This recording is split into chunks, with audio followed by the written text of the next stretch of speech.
पहले हम देखेंगे कि हमने इस हफ्ते साइकोलॉजी के अंदर क्या क्या पढ़ना है। आज हम एजुकेशनल साइकोलॉजी स्टार्ट कर रहे हैं। तो सबसे पहले मैं आपके सामने ये सिलेबस आपको बताने लगा हूँ कि सिलेबस हमने क्या क्या पढ़ना है। हमने साइकोलॉजी, एजुकेशनल साइकोलॉजी का इंट्रोडक्शन, इसकी ब्रीफ हिस्ट्री पढ़नी है, इसका ब्रीफ हिस्टोरिकल बैकग्राउंड, इसमें कौन कौन से स्कूल्स ऑफ थॉट हैं, ये उनमें हम देखेंगे, स्ट्रक्चरलिज्म को देखेंगे, फंक्शनलिज्म को देखेंगे, बिहेवियरिज्म, गेस्टाल्ट साइकोलॉजी को देखेंगे, ह्यूमनिज्म के बारे में पढ़ेंगे। उसके अलावा उसके बाद हम चाइल्ड डेवलपमेंट के बारे में पढ़ेंगे। उसमें चाइल्ड डेवलपमेंट की डोमेन्स कितनी हैं, स्टेजेस कौन कौन से होते हैं, प्रिंसिपल्स क्या हैं, डेवलपमेंट के काजेज क्या हैं, डेवलपमेंट और ग्रोथ के बारे में पढ़ेंगे। उसके बाद हम कॉग्निटिव डेवलपमेंट के बारे में पढ़ेंगे। उसमें पियाजे की थ्योरी बड़ी मशहूर है। उसके बाद वाइगोट्स्की की थ्योरी है। हम हेरिडिटी और इन्वायरमेंट, इनके बारे में पढ़ेंगे। उसके बाद लैंग्वेज डेवलपमेंट के बारे में पढ़ेंगे। लैंग्वेज का सोशल कॉन्टेक्स्ट क्या है, इसमें एक ब्रॉनफेन-ब्रेनर थ्योरी, इकोलॉजिकल थ्योरी है, उसको देखेंगे। उसके बाद हम मोटिवेशन के बारे में पढ़ेंगे। थ्योरीज ऑफ मोटिवेशन भी पढ़ेंगे। मोटिवेशन में जो मशहूर मशहूर थ्योरीज हैं उनके बारे में पढ़ेंगे। कौन से फैक्टर्स हैं जो मोटिवेशन को अफेक्ट करते हैं, उनके बारे में पढ़ेंगे। पर्सनैलिटी को डिफाइन करेंगे हम। पर्सनैलिटी को डिफाइन करने के बाद पर्सनैलिटी थ्योरीज हैं डिफरेंट, जिनमें फ्राइड की थ्योरी है, मास्लो की थ्योरी है, एरिक्सन की लाइफ स्पैन थ्योरी है। ये सारी थ्योरीज पढ़ेंगे। उसके बाद हम इंटेलिजेंस को पढ़ेंगे। उसमें IQ, इंटेलिजेंस क्वोशंट क्या होता है, ये नॉर्मल प्रोबेबिलिटी कर्व क्या होता है, या वो बेल शेप्ड कर्व जिसको कहते हैं। और इंटेलिजेंस थ्योरीज में हम गार्डनर की थ्योरी पढ़ेंगे, स्पीयरमैन की थ्योरी पढ़ेंगे, वो जो यूनिफैक्टर थ्योरी है, थर्स्टन की, वो PMM, primary mental abilities, Sternberg की ट्राइआर्किक थ्योरी है, कैटल की वो फ्लूइड और क्रिस्टलाइज्ड इंटेलिजेंसेस हैं। ये हम इन लोगों की थ्योरीज पढ़ेंगे। उसके बाद हम लर्निंग की टाइप्स, लर्निंग के स्टाइल्स, लर्निंग थ्योरीज में थॉर्नडाइक के लॉज पढ़ेंगे, क्लासिकल कंडीशनिंग को पढ़ेंगे, ऑपरेंट कंडीशनिंग को पढ़ेंगे, और इन थ्योरीज की क्लासरूम में कैसे अप्लाई किया जाता है उसके बारे में पढ़ेंगे। मेरे पास हो सकता है नेट का इशू आ जाए कभी कभार। अगर आप लोगों को आवाज़ नहीं आती तो आपने मुझे बताना है।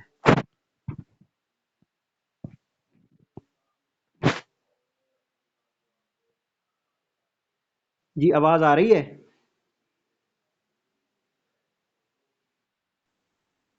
जी ठीक है। ये देखें, सबसे पहले हम स्टार्ट करते हैं। ये कुछ लोगों के लिए ये जो लेक्चर है ये रेपिटिशन होगा। वो पहले वो ये लेक्चर ले चुके हुए हैं, जो बैच 6 में थे।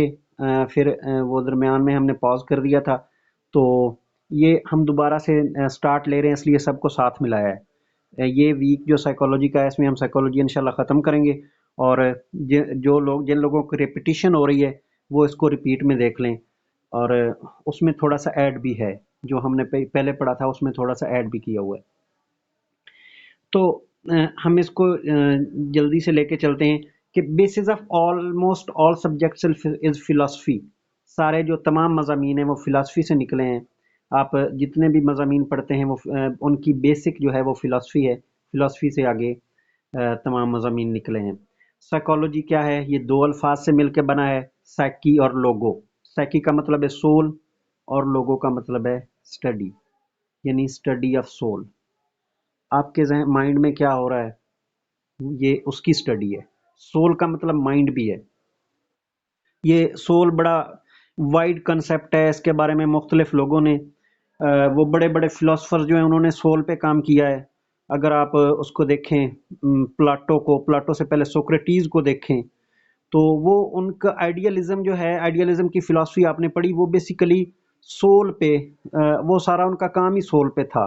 वो कहते थे कि सेल्फ रियलाइजेशन जो है वो भी सोल के थ्रू होती है। नोबिलिटी जो है सारी, वो बंदा जो फिलोसफर बनता है वो सोल के थ्रू बनता है।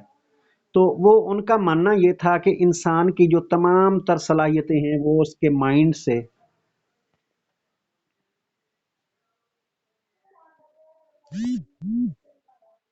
उनके मुताबिक इंसान की तमाम तर सलाहियतें उसके माइंड से जुड़ी हुई हैं। उसके माइंड में जो कुछ है वो उससे हासिल करता है। इसलिए साइकोलॉजी की जो ओल्ड डेफिनेशन है वो स्टडी ऑफ सोल है, स्टडी ऑफ माइंड है, स्टडी ऑफ थिंकिंग प्रोसेस है। अच्छा, उसके बाद साइकोलॉजी में एक टर्म आया, स्टडी ऑफ सोल, तो चलो ठीक है, माइंड के बारे में study, study of mind, study of soul. अब किसी के दिमाग में क्या चल रहा है, किसी के माइंड में क्या चल रहा है, उसका पता कैसे चलता है? उसका पता चलता है उसके बिहेवियर से। बिहेवियर असल में क्या है? कोई बंदा बिहेवियर को डिफाइन कर सकता है? क्लास में मुझे पता चले कि कोई क्लास अटेंड कर रहे हैं, बिहेवियर को कोई बंदा डिफाइन करे।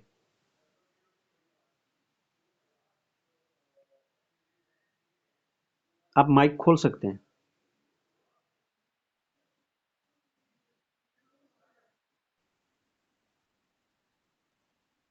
जी।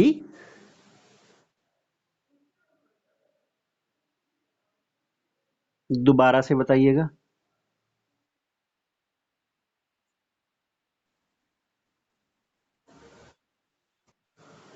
अ, बंदा।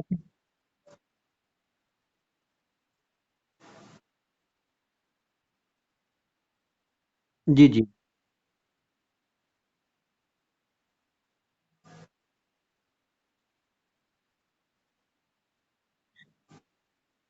जी बिल्कुल ठीक है, आपने बिल्कुल ठीक बताया। जी आप बताएं।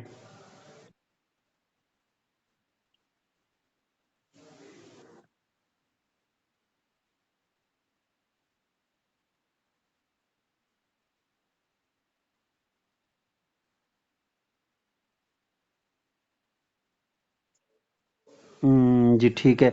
कोई और बंदा बिहेवियर को इससे बेहतर एक्सप्लेन कर सकता हो तो?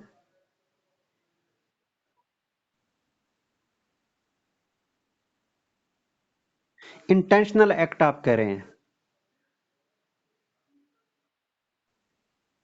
हाँ लेकिन चलें ठीक है। जी जी आप बताएं।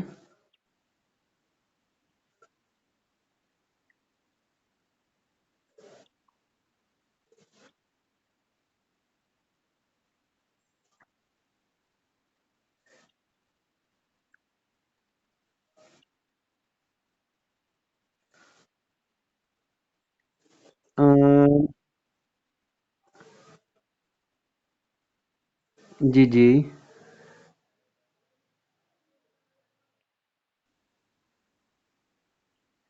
जी behaviour, behaviour is the response that is.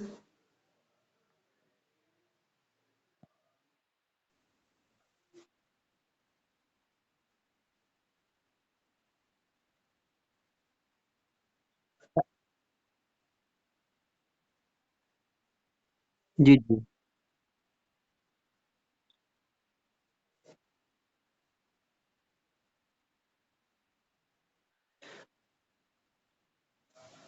अच्छा ठीक है।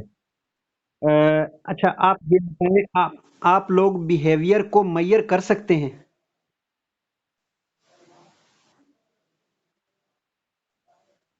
क्या आप?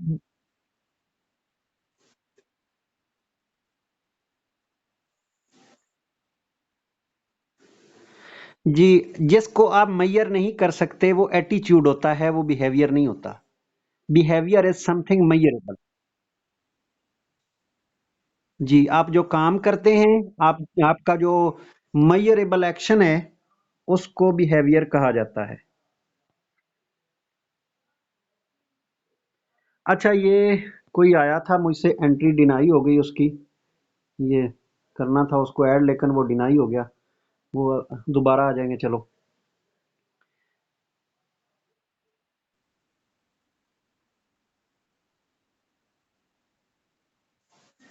जी, कॉन्शियस हो या अनकॉन्शियस हो,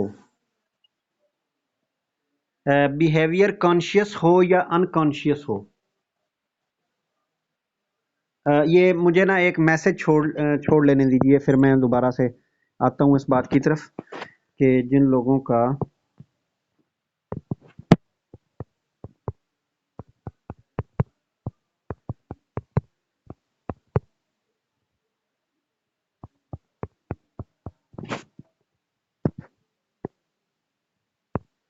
जी, जिन लोगों का वो डिनाई हुआ है ना, वो दोबारा से ज्वाइन करना चाहें तो। जी, बिहेवियर जो है वो आपका कॉन्शियस भी हो सकता है, अनकॉन्शियस भी हो सकता है, लेकिन बिहेवियर जो है वो आपके। वालेकुम अस्सलाम। जी, मिस सुमेरा आ गई हैं? अच्छा, अच्छा। अच्छा, चलो ठीक है। वो मुझे पता नहीं चला था, हाथ लग गया था।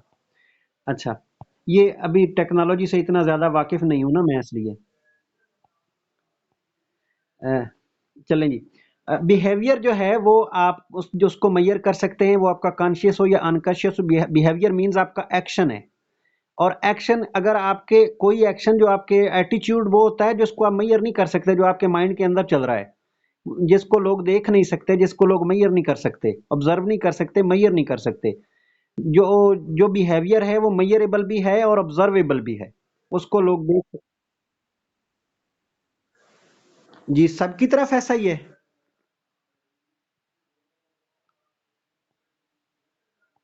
जी, अब मेरी आवाज ठीक आ रही है?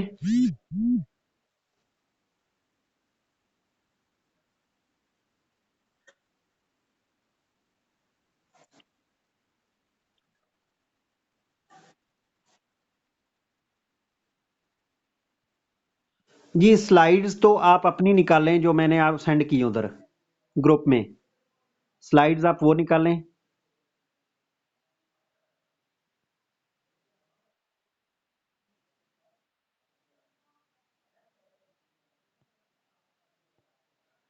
अच्छा, अब आवाज आ रही है?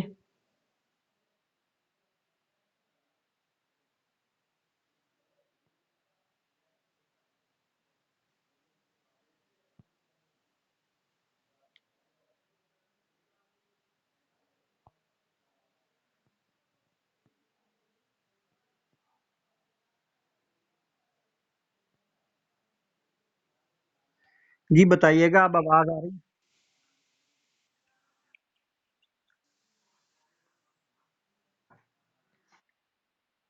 मैं थोड़ा। अच्छा, फिर ये कुछ लोगों को तो नहीं आ रही। चलेंगे। चलेंगे।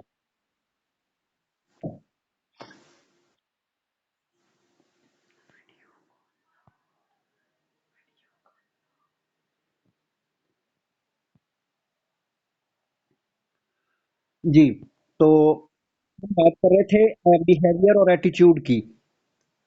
जी, ज़ीशान भाई, आप कुछ कहना चाह रहे हैं?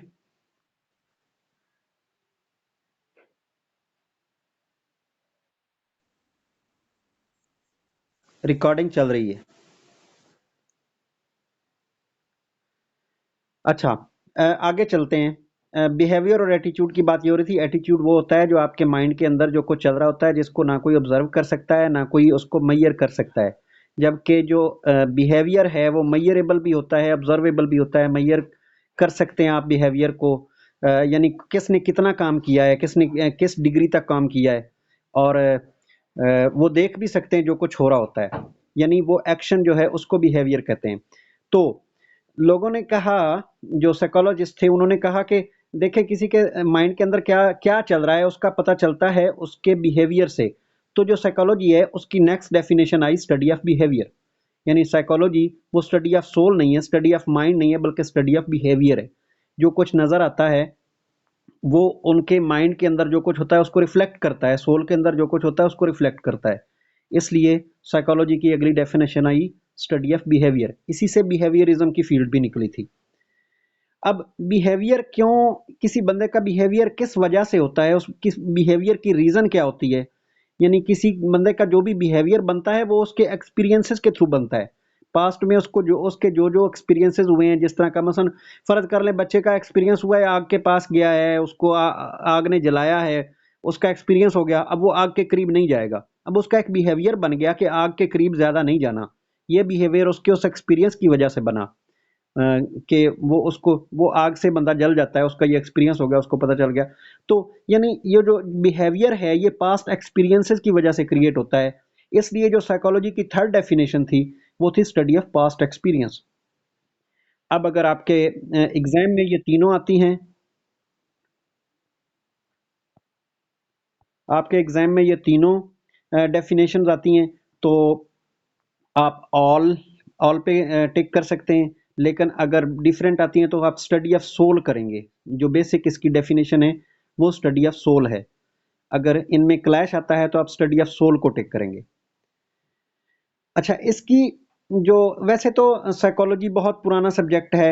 अरिस्टोटल ने भी इस पे काम किया, और भी बहुत सारे लोगों ने काम किया, लेकिन इसकी जो एंशंट हिस्ट्री है, कदीम हिस्ट्री है ना, उसके बारे में इतना हमें मालूम नहीं है। इसकी मॉडर्न हिस्ट्री के बारे में हमें वो लिखा हुआ मिल जाता है मुख्तलिफ मैन्युस्क्रिप्ट्स में, मुख्तलिफ बुक्स में, डॉक्यूमेंट्स में।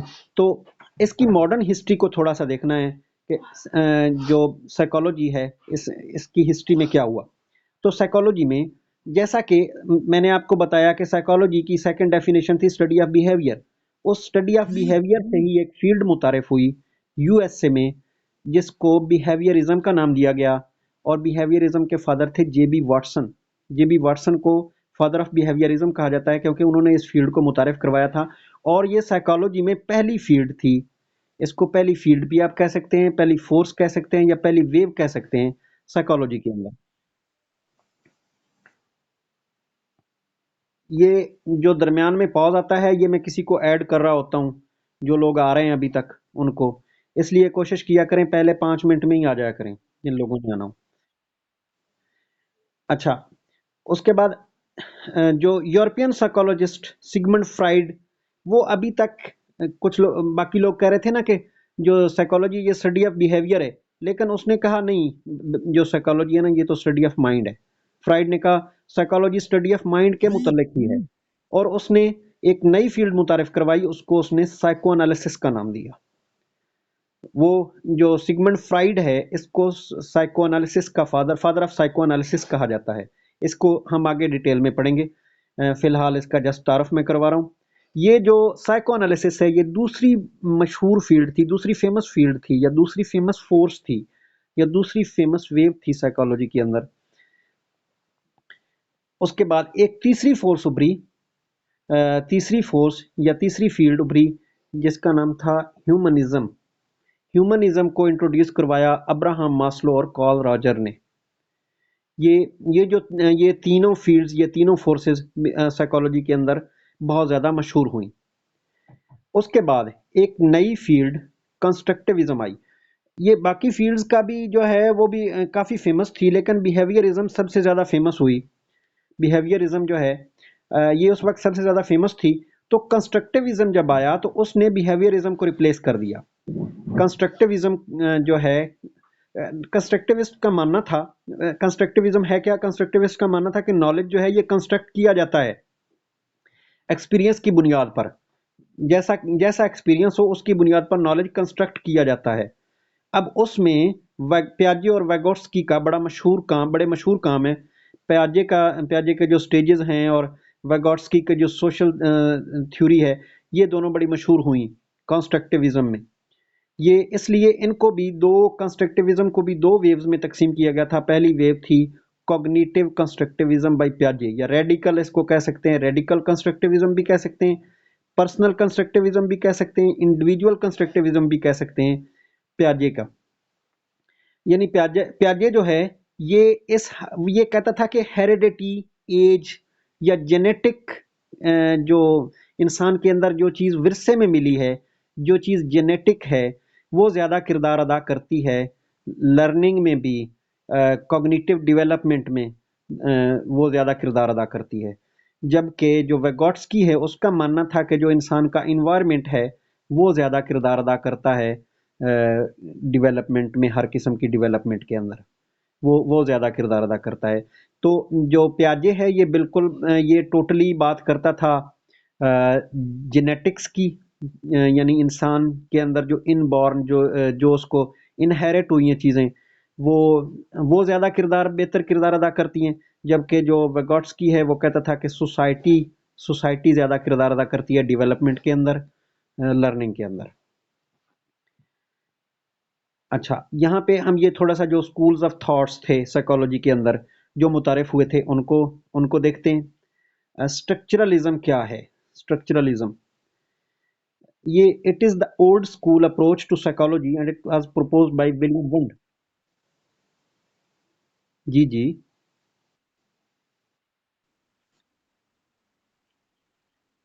जी आगे ह्यूमनिज्म आ रहा है, आप थोड़ा सा सब्र कर लें। कोई चीज भी कोई चीज भी कुछ आप आप कोई चीज भी तिश्ना नहीं रहेगी इंशाल्लाह। आप जो भी पूछेंगे सब क्लियर होगा। आप ये लेक्चर के बाद जो कुछ पूछेंगे, जो कुछ रह जाए वो आप पूछ सकते हैं। जी। स्ट्रक्चरलिज्म क्या है? It is the oldest school approach to psychology and it was proposed by William wound.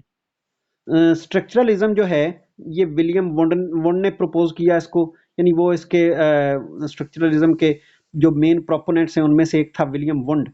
ये वही विलियम वुंड है जिसने वो पहली लेबोरेटरी बनाई थी साइकोलॉजी की। Structuralist were interested in analysis of human mind and its structure. Structuralist क्या कहते थे? स्ट्रक्चरलिस्ट कहते थे कि जो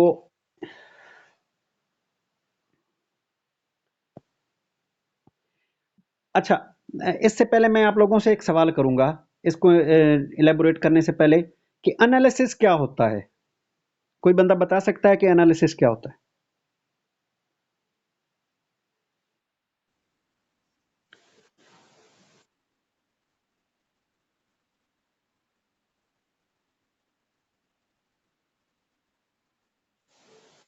जी बिल्कुल ठीक है। जी, यही एनालिसिस। तो ये कहते थे कि analysis of human mind and its structure, आपकी परसेप्शन के कौन कौन से पार्ट्स हैं, आपकी परसेप्शन का कौन कौन सा हिस्सा है, हर हिस्से की अलग अहमियत है। वो आपकी परसेप्शन को एज ए होल नहीं देखते। जैसे कि आप टेक्स्ट में देख लें, अगर हम टेक्स्ट की बात करें, जो स्ट्रक्चरलिस्ट टेक्स्ट है, वो ऐसे होता था कि कोई टेक्स्ट लिखा हुआ है, उसमें उसकी एक जो लाइन है उसको या उठा लेंगे या फिर एक लाइन को भी तोड़ देंगे, वर्ड्स को उठा लेंगे, हर वर्ड की वो कहेंगे अलग अहमियत है। इसके बिल्कुल अपोजिट थी गेस्टार्ट थ्योरी। गेस्टार्ट थ्योरी जो है, वो कहते थे कि ब्रेक डाउन करके, ये तोड़ मरोड़ के देखने की बजाय, हर एक चीज को अलग देखने की बजाय एज ए होल देखा जाए। गेस्टार्ट थ्योरी के मानने वाले कहते थे। इसमें मैं आपको एक एग्जांपल देता हूं। मैं आपसे अगर कहूं कि पानी को डिफाइन करें, वाटर को डिफाइन करें, तो आप कैसे करेंगे? कोई बंदा वाटर को डिफाइन कर सकता है?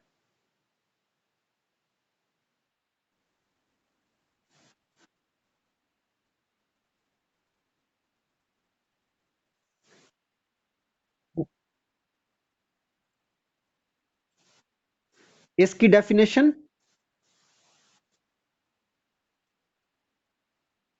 Universal solvent.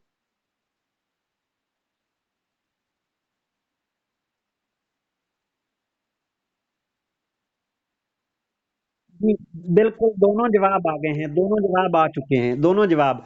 वो जो जो स्ट्रक्चरलिज्म वाले इसको कहते हैं वो जवाब भी आ गया है, और जो गेस्टाल्ट थ्योरी वाले कहते हैं वो जवाब भी आ गया है। एक बंदे ने कहा H2O, दो दो हाइड्रोजन का और एक ऑक्सीजन का, यानी वो इस जी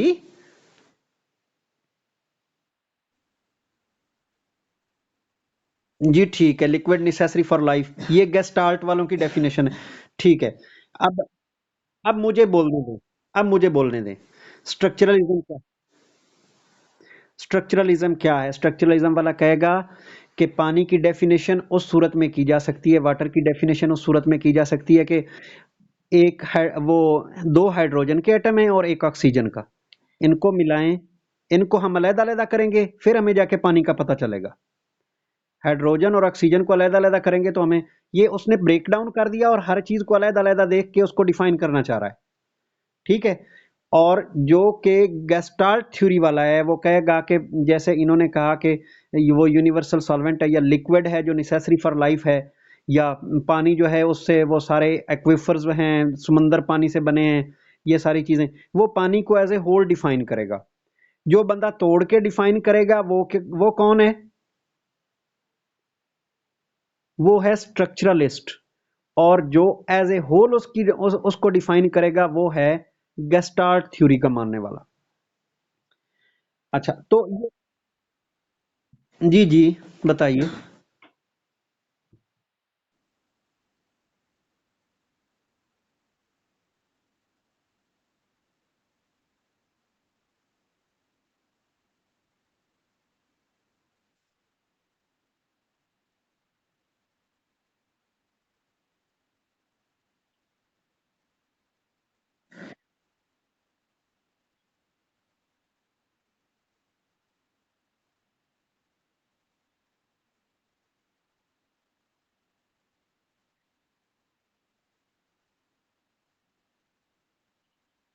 जी आप बिल्कुल ठीक करें, आपने बिल्कुल बिल्कुल ठीक एग्जांपल दी है। यानी ये ये जो इन्होंने एग्जांपल दी है ये बिल्कुल ठीक है। अच्छा उसके बाद आगे देखें। जो स्ट्रक्चरिस्ट हैं they were interested in conscious experience and wanted to study the building blocks of mind. Mind किन किन चीज़ों से मिलकर बना है, बिल्डिंग ब्लॉक्स ऑफ माइंड कौन कौन से हैं, वो हर एक चीज़ को अलग अलग से देखना चाहते हैं। They used introspective method to study mental processes and experiences. Introspective method होता है वो जो पुरानी आपके एक्सपीरियंसेस हुए उनको याद करके हर एक्सपीरियंस को अलग से याद करना। वो एक्सपीरियंस ऐसे हुआ, वो ऐसे हुआ, वो ऐसे हुआ। ये वो इस मेथड का जो है वो यूज करना चाहते थे। उसके बाद है functionalism. It is an approach to psychology developed by American psychologist William James. Functionalism William James ने मुतारिफ करवाई। They emphasized on what the mind does and function of consciousness in adjustment to the environment. अब देखें, ये जो functionalism वाले हैं ये भी एज ए होल की बात करते हैं, लेकिन ये उस तरह से एज ए होल की बात नहीं करते जैसे गेस्टाल्ट थ्योरी वाले करते हैं। फंक्शनलिज्म वाले as a whole working, as a whole process की बात करते हैं। फर्ज करें एक बंदा है वो कह रहा है कि मैंने जाना है वो मैंने एयर ट्रैवल करना है, फर्ज कर लें, या वो कहता है कि मैंने हज पे जाना है, एयर ट्रैवल के जरिए वो हवाई जहाज के जरिए हज पे जाना है। तो इसमें जो फंक्शनलिज्म वाले हैं वो देखेंगे कि उसके लिए क्या करना है। सबसे पहले अप्लाई करना है, उसके बाद वो पैसे दे के टिकट लेनी है, टिकट लेके वहां जाके टिकट चेक करवानी है, फिर आगे सिक्योरिटी सिक्योरिटी क्लियरेंस करवानी है, सिक्योरिटी क्लियरेंस के बाद वो जहाज में जाके बैठना है, फिर जहाज जो है वो उसके दरवाजे बंद होंगे, फिर वो जहाज आगे चलेगा, फिर वो टेक ऑफ करेगा, फिर वो आगे जाके जब अपनी मंजिल पे पहुंचेगा तो लैंड करेगा और हम जहाज से उतर जाएंगे। वो ओवरऑल फंक्शनलिज्म वाले ओवरऑल प्रोसेस की बात करेंगे, ओवरऑल फंक्शनिंग की बात करेंगे।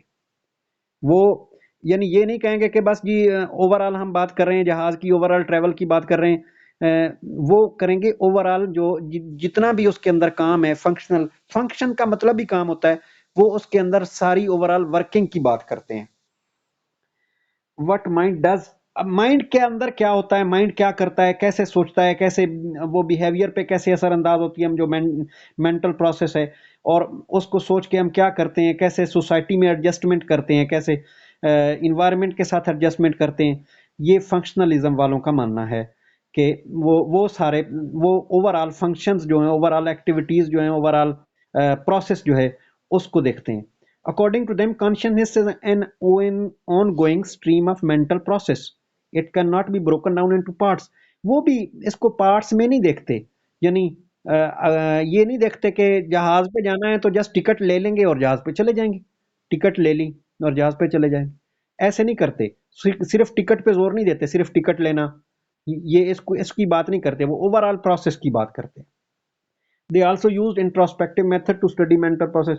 यानी उन्होंने भी इंट्रोस्पेक्टिव मेथड यूज किया। यानी जो इंट्रोस्पेक्टिव मेथड का मैं पहले आपको बता चुका हूँ कि माजी के पास्ट एक्सपीरियंसेस के जरिए जो है उन्होंने पास्ट एक्सपीरियंस को सोचना, वो उसको सामने रख के। उसके बाद बिहेवियरिज्म है। Behaviourism proposed by John B. Watson, who viewed psychology as the science of behavior, and behavior could be described objectively in terms of stimuli and responses. अच्छा, ऑब्जेक्टिवली का वर्ड आया। ऑब्जेक्टिव और सब्जेक्टिव में क्या फर्क है, कोई बंदा एक्सप्लेन कर सकता है? What is objective and what is subjective?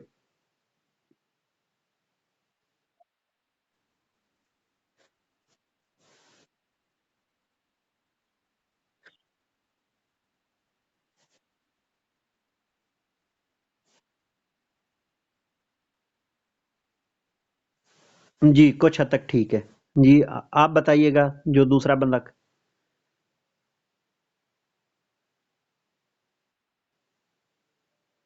जी कोई और भी बोल रहा था।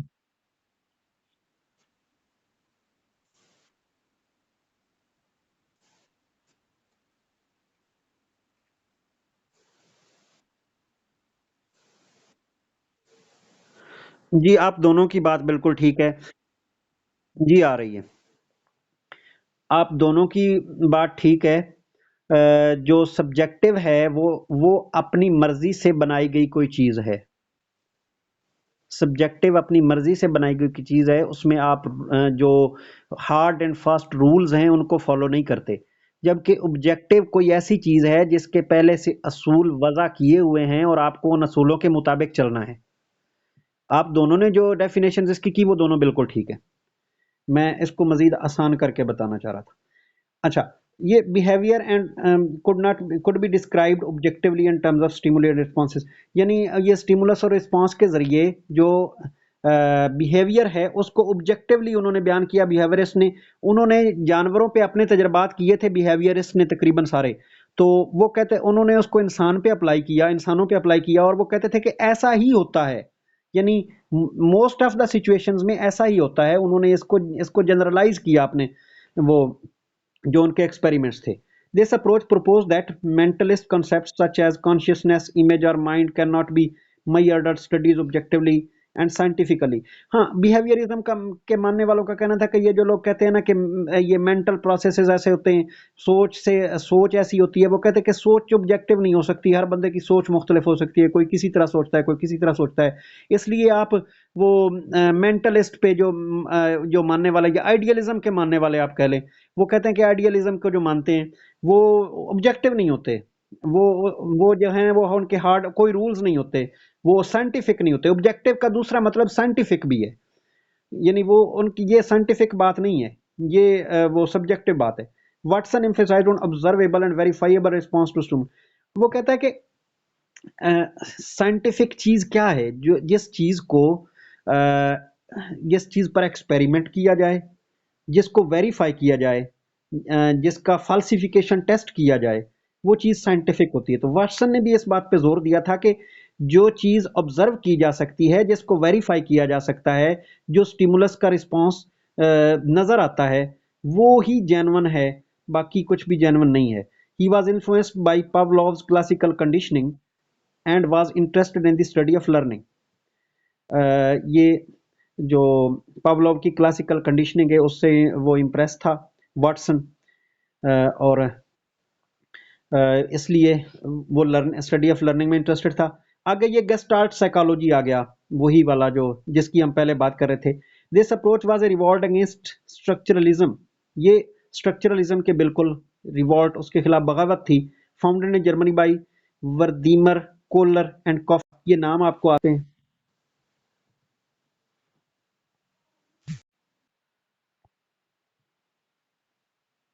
जी, दरमियान में एक कॉल आ गई, मेरी आवाज आ रही है आप लोग? जी, अब आ रही है आवाज?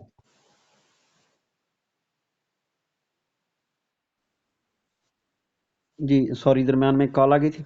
अच्छा, ये आप लोगों से नाम पूछे जा सकते हैं इन लोगों के कि गेस्टाल्ट साइकोलॉजी के मानने वाले कौन कौन हैं। It focused on perceptual organisation, organisation of what we see. Organisation मतलब सारी चीजों का मिलके, सारी चीजें मिलके क्या बनाती हैं।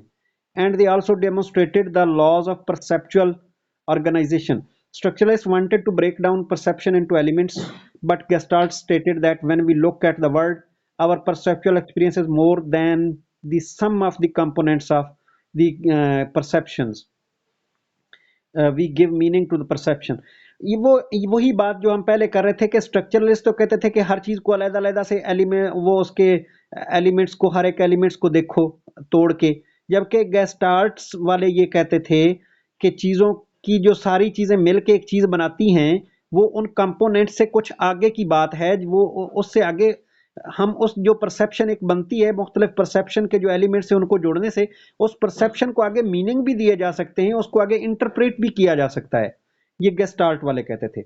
फॉर एग्जाम्पल, मिसाल के तौर पर, when we look at a table we do not see four wooden legs and trapezoid plane surface above it, but we recognise it as a table. मिसाल के तौर पर वो कहता है कि जब हम टेबल को देखते हैं तो हम ये नहीं कहते कि उसकी, ये नहीं देखते कि चार टांगे हैं लकड़ी की। हम टेबल को एज होल देखते हैं, हम टेबल को एज ए होल देखते हैं कि ये पूरा टेबल है। अच्छा, उसके बाद साइको एनालिसिस है। ये स्लाइड्स आप लोगों को शो हो रही हैं?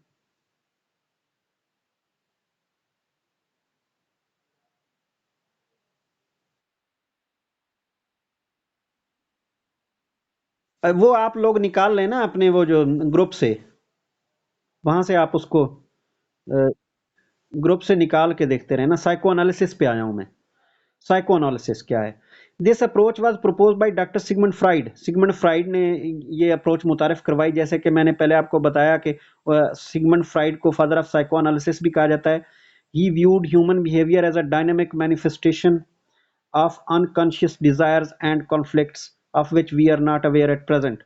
वो वो कहता है कि इंसान के अंदर अनकॉन्शियस, सबकॉन्शियस और ये कॉन्शियस, इन सारी चीज़ों का एक कॉन्फ्लिक्ट है, और हम उनसे वाकिफ नहीं होते। बहुत सारी चीज़ें ऐसी होती हैं जिनसे हम वाकिफ नहीं होते, हम बहुत सारे बिहेवियर हमारे ऐसे हैं जिनसे हम वाकिफ नहीं होते, वो हमारे अनकॉन्शियसली हो जाते हैं। He use psychoanalysis as a system to understand and. जी आवाज नहीं आ रही?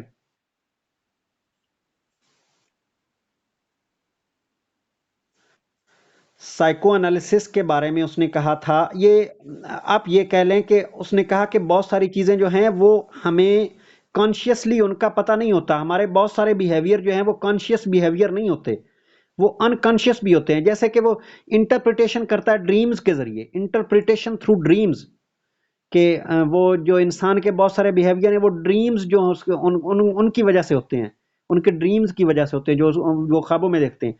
असल में जो ये फ्राइड है, ये डॉक्टर था, साइकाट्रिस्ट था।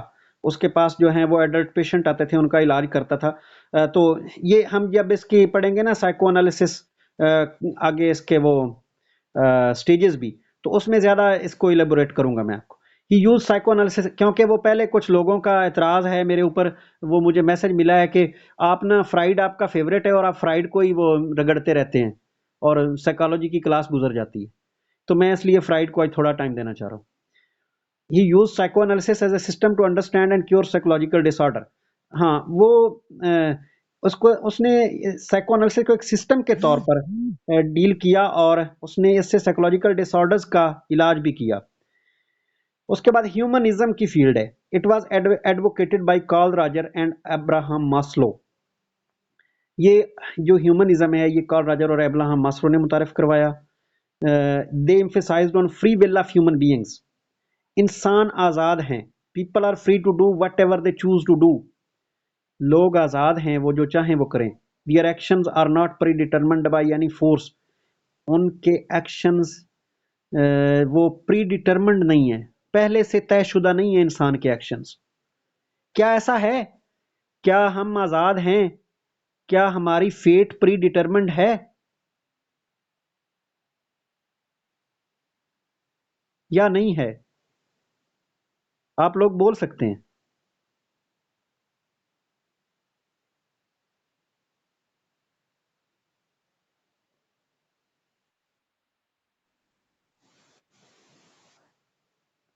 क्या आप 200 साल अपनी जिंदगी गुजारने में आज़ाद हैं?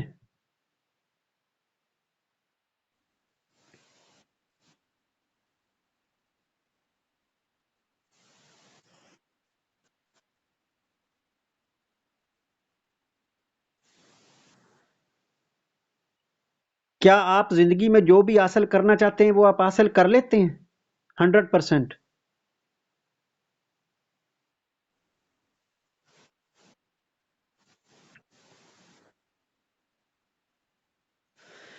अच्छा, हमारे हमारे हमारे जैसी मेल डोमिनेटेड सोसाइटी में, मेरी बात सुने, हमारे जैसे मेल डोमिनेटेड सोसाइटी में औरत डोमिनेट होना, औरत डोमिनेट हो सकती है?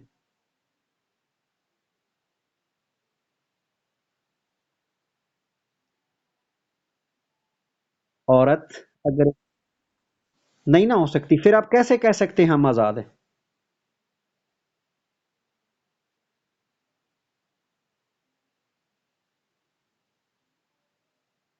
कोई जवाब नहीं। चलें, जो ह्यूमनिज्म वाले हैं ये कहते थे, ये इस बात पे जोर देते थे कि इंसान अपनी फ्री विल से चल। जी, चले आगे चलते हैं। Their actions are not predetermined by any force. वो कहता है कि उनकी जो है वो एक्शंस वो प्री डिटरमिन्ड नहीं है, जबकि हमें ऐसा लगता है कि हमारे तो पहले से ही तकदीर में कुछ लिखा हुआ है जो वैसे ही हो रहा है। वो जैसे जैसे हमारे यहाँ वो ऊपर प्री डिटरमिन्ड है हमारी फेट, उसी तरह से हम चलते जा रहे हैं, हमारा अपना कोई वो ऐसे जैसे कोई छड़ी की तरह घुमा रहा है, ऐसा लगता है। लेकिन ह्यूमनिज्म वाले कहते हैं कि इंसान ही सब कुछ है। ह्यूमनिज्म का मतलब है इंसान, इंसान की अहमियत। इज्म, इज्म वो फिलॉसफी को कहते हैं, यानी ऐसी फिलॉसफी जो कहती है कि इंसान की अहमियत है। They said that human beings strive to grow and unfold their inner potential, what they are capable of doing. यानी वो इंसान अपना जो इनर पोटेंशियल है उसको अनफोल्ड करता है, अपने अंदर उसके जो सलाहियतें छुपी हुई हैं उनको बाहर निकालता है और उससे वो जो कुछ करने के काबिल है उसको करता है। According to them all individuals have innate tendency to self actualise and all human activities are goal directed and worthwhile. वो कहता है कि इंसान जो है उनके अंदर अंदर एक टेंडेंसी है, इंसान के अंदर एक चीज पाई जाती है कि वो अपने आप को पहचान सकता है। अब हम पता नहीं किस हद तक खुद को पहचान सकते हैं। सेल्फ रियलाइजेशन का मतलब, सेल्फ एक्चुअलाइजेशन का मतलब एक कंप्लीट ह्यूमन बीइंग है।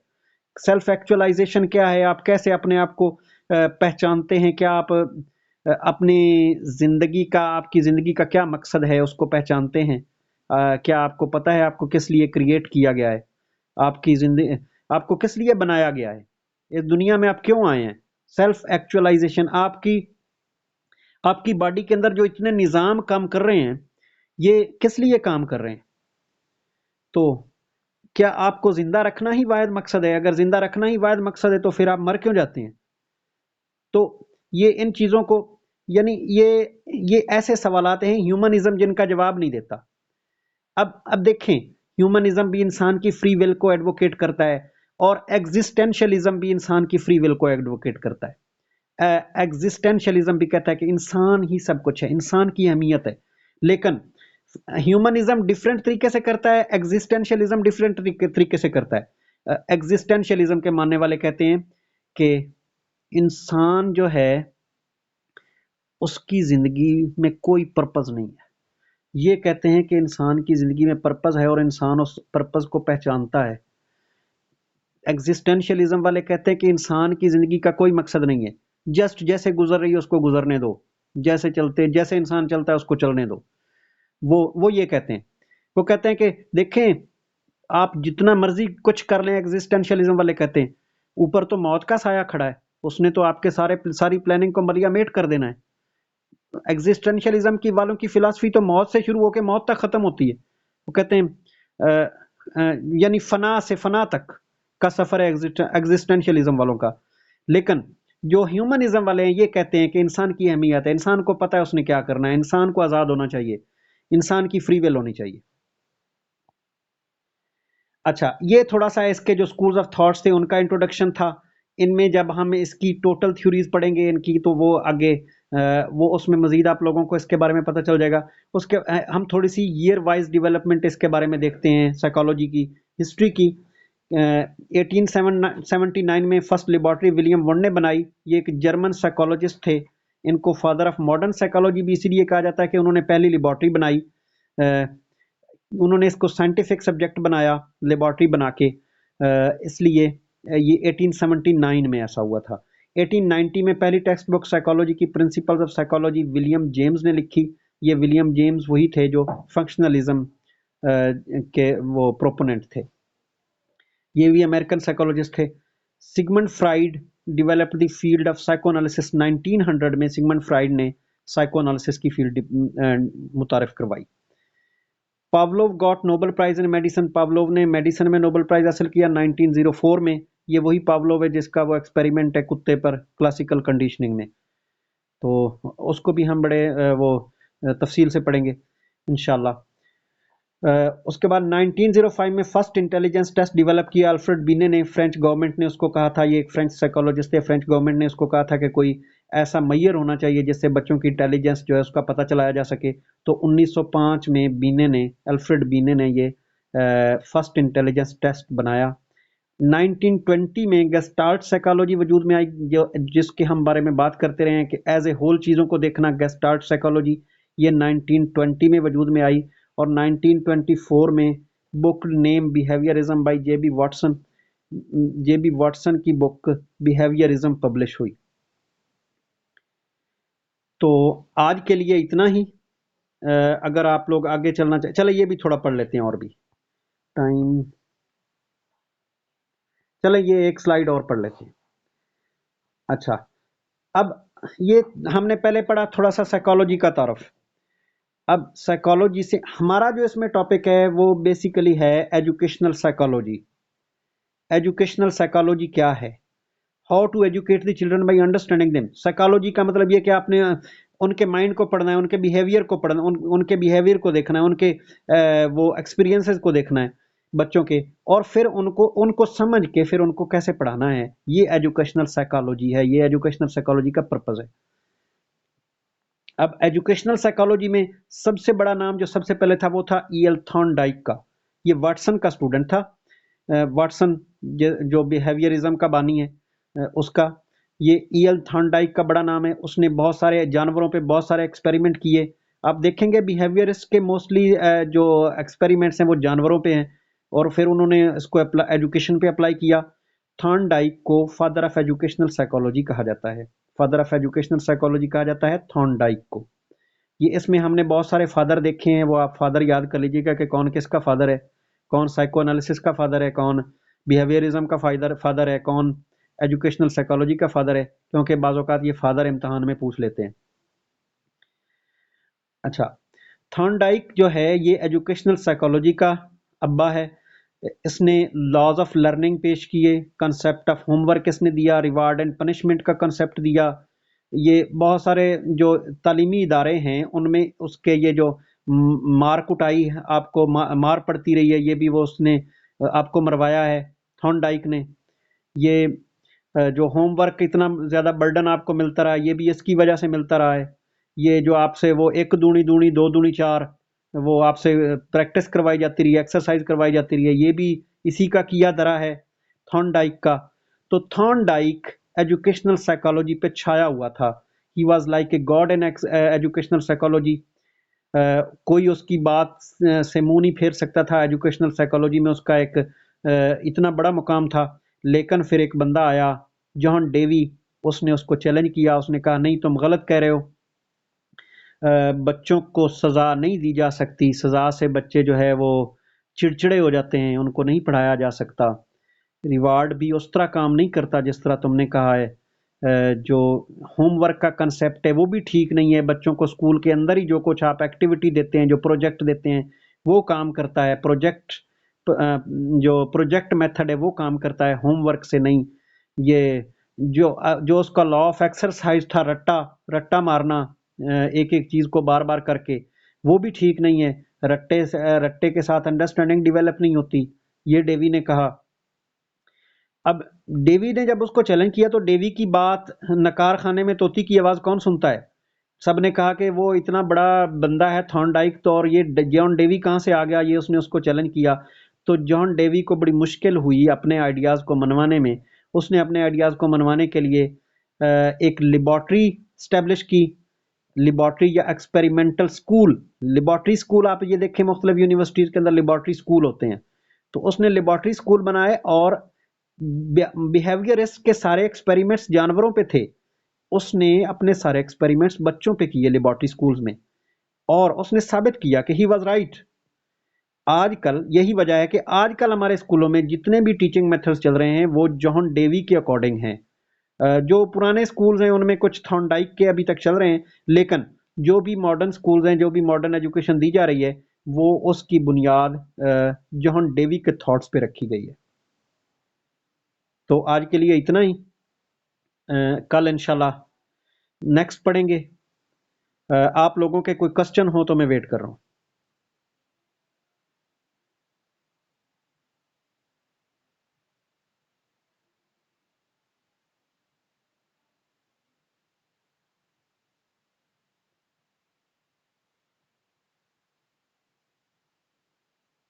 चलें जी, ठीक है, ओके, खुदा हाफिज। कल मुलाकात होगी। मैं ये कोशिश करूंगा कि आप लोगों के पास रिकॉर्डिंग पहुंच जाए।